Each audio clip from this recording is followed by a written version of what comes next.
यानंतर आजची सगळ्यात मोठी बातमी आहे, एपीएमसी मध्ये जरांगेंच्या हस्ते ध्वजारोहण केलं जात आहे। झेंडावंदनानंतर शिष्टमंडळाशी चर्चा करणार असल्याचं कळत आहे। तर शिष्टमंडळाशी चर्चेनंतर पुढील भूमिका स्पष्ट केली जाणार आहे।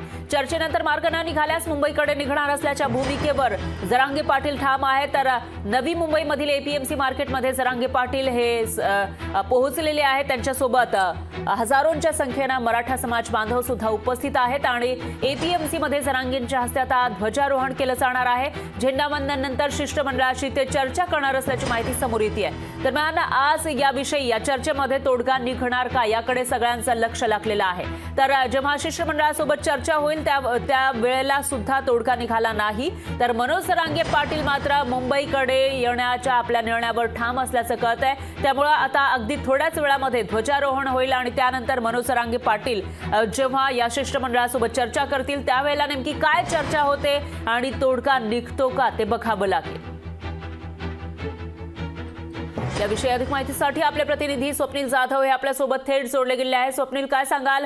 मनोज जरांगे पाटील हे ध्वजारोहण करणार असल्याचं कळतंय आणि त्याचबरोबर शिष्टमंडळ सुद्धा त्यांच्यासोबत चर्चा करणार असल्याचं कळतंय। सध्याचे काय अपडेट्स आहेत? कसं चित्र एपीएमसी मध्ये दिसतंय?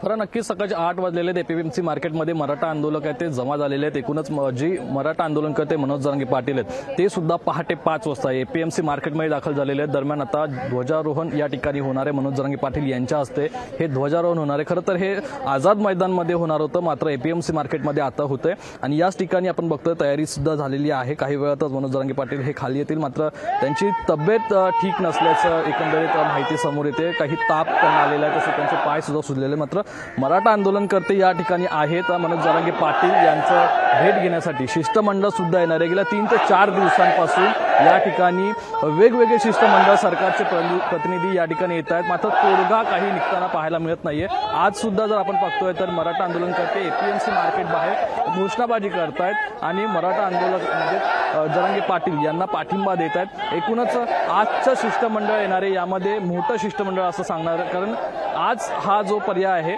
जर मुंबईच्या दिशेने कूच करायचं असेल किंवा मुंबईच्या दिशेने हा येणारा मोर्चा रोखायचा असेल तर आजचं जे शिष्टमंडळ आहे त्यांच्याकडून चर्चा आहे ती यशस्वी झाली पाहिजे। मात्र जर चर्चा यशस्वी झाली नाही, मार्ग निघाला नाही, तोडगा निघाला नाही, तर इथून जरांगे पाटील थेट मुंबईच्या दिशेने प्रयाण करतील आणि त्यांच्यासह लाखो मराठे सुद्धा येणार। आपल्यासोबत काही मराठे आहेत, त्यांच्याशी आपण संवाद साधू। नक्की त्यांची भावना काय सांगाल? रोज नवीन शिष्टमंडळ येत आहे, चर्चा निघत नाहीये। मनोज जरांगे पाटील यांना भेटायला रोज नवे शिष्टमंडळ। या सरकारच्या आश्वानाला आम्ही कंटाळून आखरीला मुंबईला आलेलो आहेत आणि आम्ही आज नाही आरक्षण दिलं तर आझाद मैदानावर उपोषणाला बसायला तयार आहेत।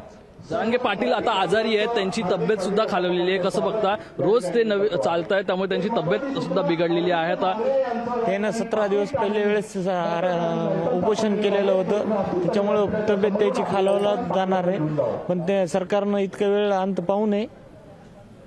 आज जर तोडगा निघाला नाही तर मुंबईच्या दिशेने जाल, मुंबईमध्ये गेल्यावर तोडगा निघाला नाही तर पुढे काय असेल? उपोषणच करायला लागणार। आपण बघतोय तर फरा उपोषणच हा एक मार्ग या ठिकाणी दिसतोय। जर तोडगा निघाला नाही तर हे मुंबईमध्ये आंदोलन आहे ते धडकेल आणि त्या ठिकाणी मोठा प्रश्न निर्माण होईल। यावरती सरकार कसं तोडगा काढतं हेच पाहणं महत्त्वाचं असेल। निश्चितच स्वप्नील, धन्यवाद तुम्ही दिलेल्या या सविस्तर माहितीसाठी। तुमच्याकडून याविषयीचे अपडेट आपण घेत राहूयात। लोकशाही मराठी ऐका, पहा, जागरूक रहा।